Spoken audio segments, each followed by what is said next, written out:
زانی عورت کی توبہ کا طریقہ. اگر ایک شادی شدہ عورت سے کئی بار زنا سرزد ہو اور مختلف مردوں کے ساتھ اب وہ توبہ کرنا چاہتی ہے اور اسے بہت شدید ندامت ہے، تو اب وہ کیا کرے؟ کیا اس سے نکاح ختم ہوگا اور اس کی توبہ کے لیے کیا شرط ہوگی؟ زنا بہت بڑا جرم ہے. قرآن میں اللہ نے فرمایا یہ اپنی خواہش پوری کرنے کا بہت برا راستہ، اور کنواری لڑکی کا زنا کرنا بہت بڑا جرم، شادی شدہ کا تو اور بھی بڑا جرم، اور مرد کا زنا کرنا بھی بہت بڑا جرم، عورت کا زنا کرنا اس سے بھی بڑا جرم ہے. تبھی اللہ نے جب زانی کی سزا بیان کی ہے نا تو عورت کا ذکر پہلے کیا. قرآن ہر چیز میں مرد کو پہلے ذکر کرتا ہے، عورت کا بعد میں.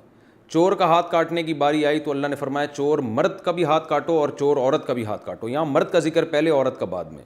لیکن زنا کی جہاں بات آئی اللہ نے فرمایا زانیۃ والزانی فاجلدوا کل واحد منہما مئۃ جلدہ. زنا کرنے والی عورت کو بھی 100 کوڑے مارو اور مرد کو بھی.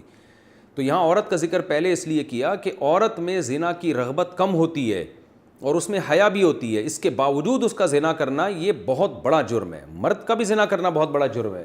سزا اللہ نے دونوں کی ایک رکھی ہے، لیکن حقیقت میں یہ فرق ہے ان میں، یعنی عملی طور پر دونوں کی جرم میں فرق ہے.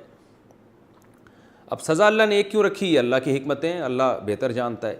تو شادی شدہ عورت اگر زنا کرے تو یہ اتنا بدبودار جرم ہے کہ قرآن کہتا ہے کہ اگر یہ ثابت ہو جائے گواہوں سے اور اقرار سے ایک مخصوص طریقے سے تو ان کو زمین میں گاڑ کے پتھروں سے ہلاک کر دو.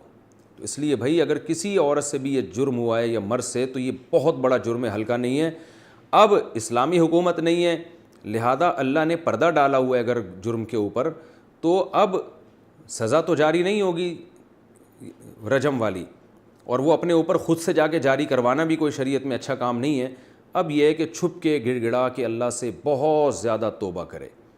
اللہ غفور الرحیم ہے، بڑے بڑے گناہوں کو معاف کر دیتا ہے. اور آئندہ کے لیے ولا تقربوا الزنا، قرآن کہتا ہے ایسے کام بھی مت کرو کہ زنا کی طرف تمہاری رغبت ہو. تو اس خاتون کو چاہیے کہ خوب گڑ گڑائے اللہ سے اور کچھ صدقہ خیرات بھی کرے، اور دوبارہ من تاب وآمن وعمل عملا صالحا، جیسے اللہ نے سورہ فرقان میں فرمایا جو توبہ کر لے گا اور اپنے عقیدے کو مضبوط کر لے گا اور آئندہ نیک اعمال اختیار کر لے گا تو اللہ اس کے گناہوں کو معاف کر دے گا.